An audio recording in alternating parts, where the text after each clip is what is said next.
right now I'm going to just read a quote from Edward Mendell House and what he had to say in a private meeting with Woodrow Wilson, president between 1913 and 1921, from the private papers of Woodrow Wilson. Quote, "Very soon, every American will be required to register their biological property in a national system designed to keep track of the people, and that will operate under the ancient system of pledging. By such methodology, we can compel people to submit to our agenda, which will affect our security as chargeback for our fiat paper currency. Every American will be forced to register or suffer not being able to work and earn a living.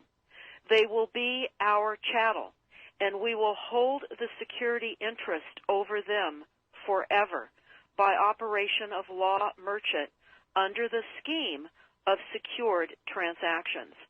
Americans, by unknowingly or unwittingly delivered the bills of lading to us, will be rendered bankrupt and insolvent, forever to remain economic slaves through taxation secured by their pledges. They will be stripped of their rights and given commercial value, designated to keep us a profit that will be none the wiser.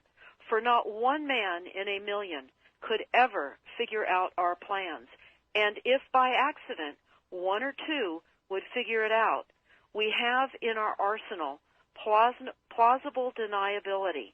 After all, this is the only logical way to fund government, by floating liens and debt to the registrants in the form of benefits and pledges. This will inevitably reap us huge profits beyond our wildest of expectations and leave every American a contributor to this fraud, which we will call social insurance.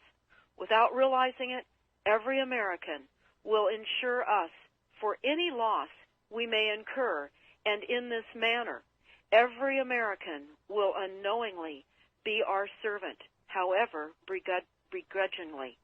The people will become helpless without any hope for their redemption, and we will employ the high office of the President as our dummy corporation to foment this plot against America. Having established plausible deniability, even if people become enlightened that they had a remedy and pursued it, the attorneys, judges, and legislators could claim that they did not understand the people's claims, especially if the technical requirements for achieving it were not followed pursuant to statutory requirements. Requiring the public schools to teach civics, government, and history classes out of federally approved, politically correct textbooks written by the publishing houses, owned by the owners of the Federal Reserve, would assure that the people would not discover the remedy for a long time, if ever. I would recommend that everyone read Fruit from a Poisonous Tree by Melvin Stamper, M-E-L-V-I-N, Stamper, S-T-A-M-P-E-R.